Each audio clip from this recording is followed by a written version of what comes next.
CHAPTER XVIII. More of Peppino's story. Monte Cristo was horrified by what he had heard. His whole soul revolted at the idea of a father who could deliberately and in cold blood sell his daughter, at the idea of a wretch who with equal deliberation could cast the blame of a villainy committed by himself upon an innocent man.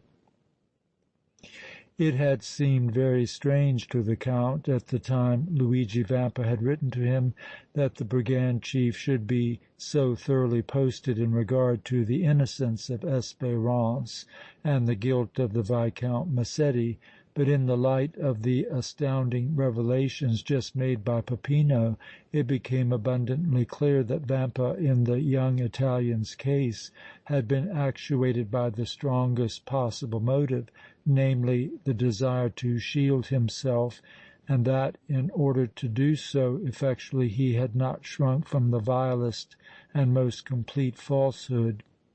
Of course, Vampa had not wished to inculpate Espérance because of the old-time compact, the relations that had subsisted between him and Monte Cristo in the past. That was equally plain. Besides, one victim was sufficient, and in selecting Massetti as that victim the brigand chief had evidently acted at the instigation of old Pasquale Solara. Peppino proceeded with his disclosures.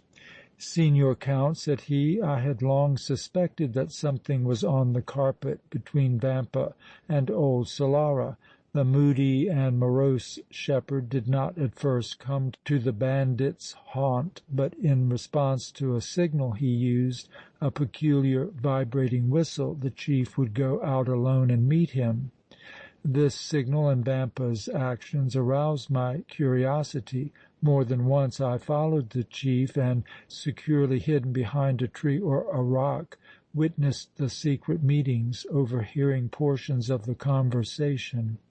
Annunziata Solara was frequently mentioned, and the father seemed to be endeavoring to drive a hard bargain with Vampa. At last, one night, they came to an understanding. I heard the chief agree to pay old Pasquale an enormous sum of money upon the delivery of Annunziata into his hands, and then I realized that the nefarious sale had been concluded. It was decided that the ill-fated girl should be passed over to Vampa at the first opportunity, and that opportunity came when the Viscount Massetti and your son Espérance were domiciled at the isolated cabin in the forest. I was on the alert, and when, after assuring himself of the arrival of the two young men at his hut, old Pasquale sought the bandits' rendezvous and sounded his vibrating signal, I heard it. Stealthily following Vampa, I concealed myself as I had done on previous occasions. I was now thoroughly familiar with the details of the base transaction in progress between the precious pair and could readily comprehend even their most obscure and guarded allusions.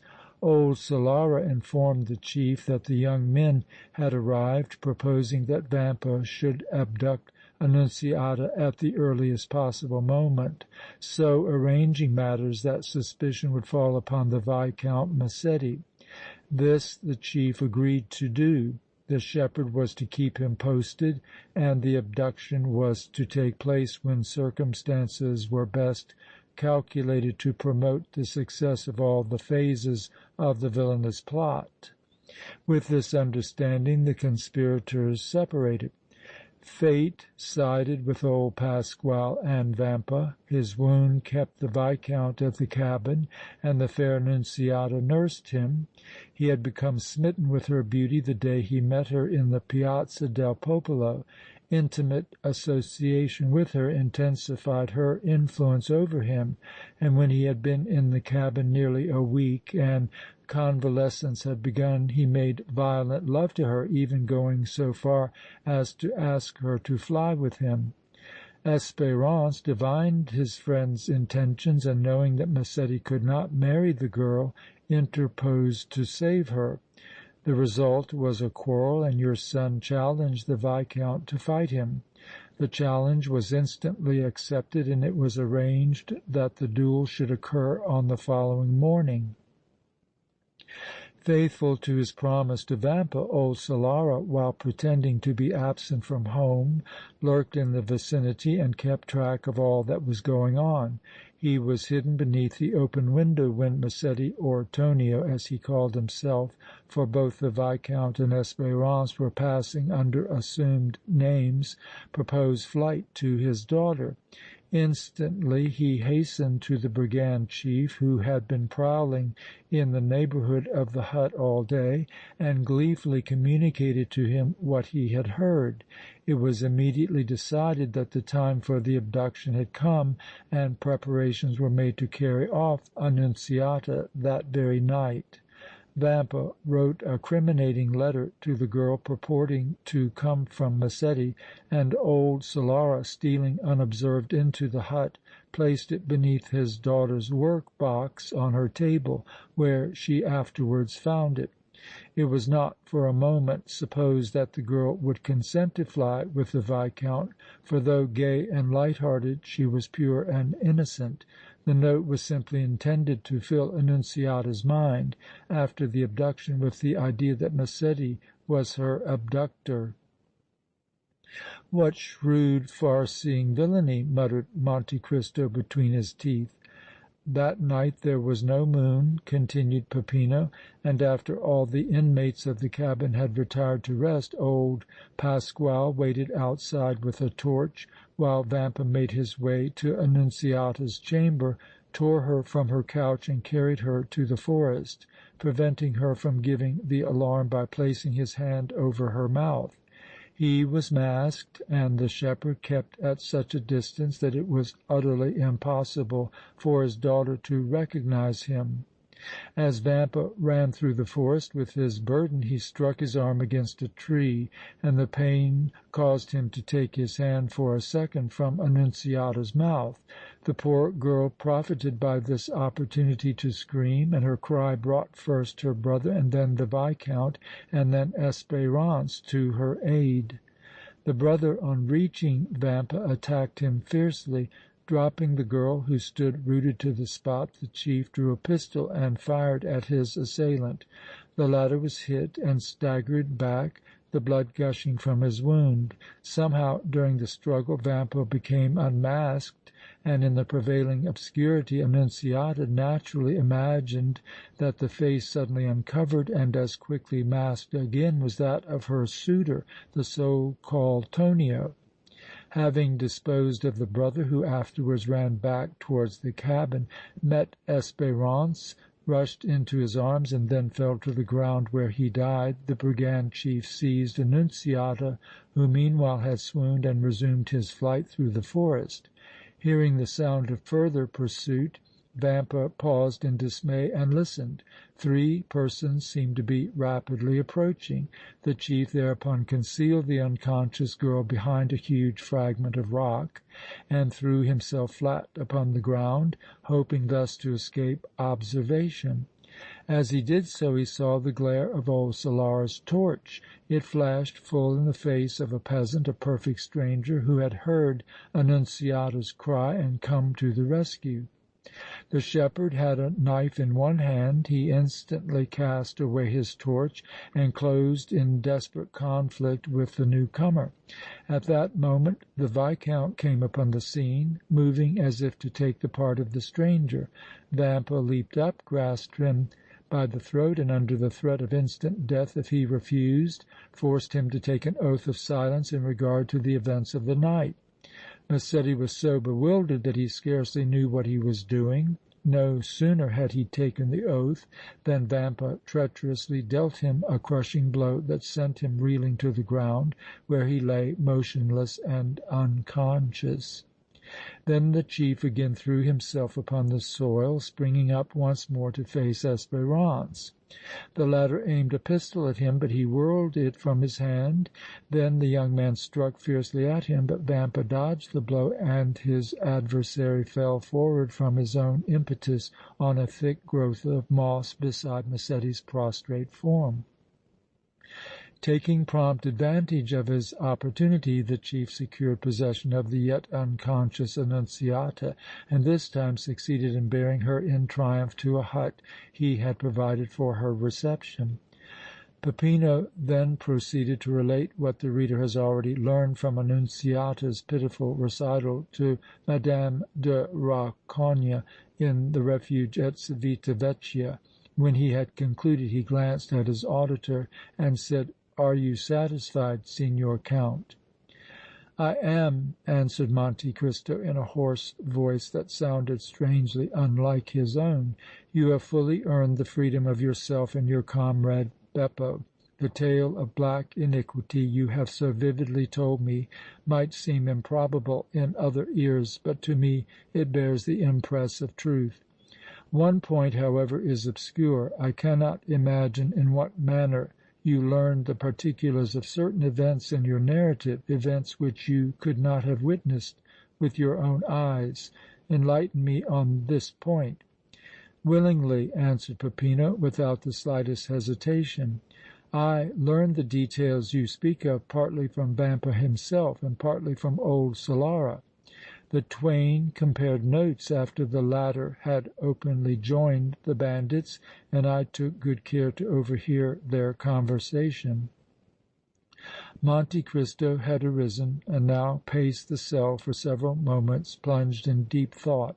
His brow was cloudy and dark, but his eyes sparkled fiercely, and his hands were clenched so tightly that his nails left red marks in his flesh.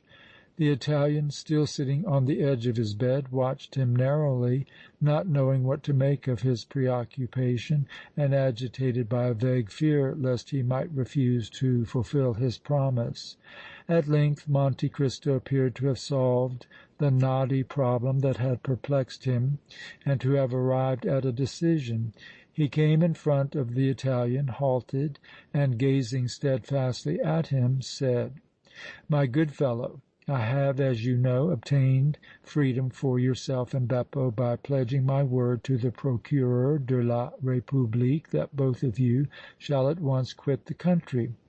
On your side you have done as you agreed, and I am now about to execute my part of the bargain." Peppino's countenance assumed an expression of the utmost delight. All his apprehensions instantly vanished. "Now," continued Monte Cristo, impressively, "I have a proposition to make to you. You can be exceedingly useful to me if you will, and at the same time acquire a large sum of money honestly and honorably." The Italian's eyes glittered with pleasure. "Name your proposition, Signor Count," he said, enthusiastically. "I accept it in advance. But is Beppo included in it?" "He is," answered the Count. "The revelations you have made to me have decided me to go to Rome at once. I shall take my daughter with me, as well as my Nubian servant Ali. I desire you and Beppo to enter my service and accompany me. Humanity demands that I use all my influence to right the unfortunate Viscount Massetti, and I wish you to aid me in the work." "I will do as you desire, Signor Count," said the Italian, "and I will promise that Beppo shall also comply with your wishes." "Very well," rejoined Monte Cristo. "It is understood and agreed upon. One condition, however, I must exact. You and Beppo must hold no communication with Luigi Vampa or any of his band, at least not until I so direct. The condition shall be scrupulously observed, Signor Count. While in your service your commands shall be our only law." "It is sufficient. Now I am going to set you and Beppo at liberty. You will at once accompany me to my residence, and there the preparations for our departure will immediately be made. We shall start for Rome to morrow." "As your Excellency pleases," said the Italian. Monte Cristo summoned the gardien on duty at the poste, directing him to produce Beppo, and soon the Count and the Italians were seated in the former's barouche and being rapidly driven by Ali towards the mansion on the Rue du Helder. No sooner had they arrived at their destination than the Count, giving the new additions to his retinue into the charge of the faithful Nubian, repaired to his study, summoning Zuleika to him. The girl hastened to obey the summons, and the sight of her father's pale, stern countenance instantly told her that something very unusual and important had taken place. "My child," said the Count, taking her tenderly in his arms and gazing fondly into her upturned, anxious face, "I have to day received some very startling intelligence." Zuleika's heart beat wildly at this announcement. She felt convinced that the very startling intelligence concerned her unfortunate, long silent lover. "Father," said she, in a tremulous voice, "have you received word from the Viscount Massetti?" "No, my child," answered Monte Cristo, "but tidings of the gravest nature relating to him have been imparted to me." "Tidings of the gravest nature, father? Is it possible that he is dead?" As she uttered the last words the poor girl burst into a flood of tears. "No, my child," replied the Count. "Young Massetti is not dead." "Has he succeeded in clearing himself of that terrible charge?" the girl asked, trembling with anxiety. "Alas! no, but he is innocent, Zuleika, as innocent of the dreadful crime imputed to him as the babe unborn. Of that you can rest assured, for the proof of his innocence is in my hands." Zuleika gave a wild cry of joy and flung her arms about her father's neck. "Calm yourself, my child," resumed Monte Cristo. "All will yet be well.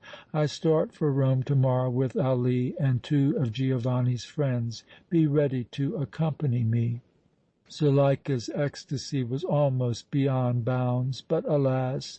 she did not know that Giovanni's mind had been overthrown by the shame and disgrace that had been heaped upon him. CHAPTER XIX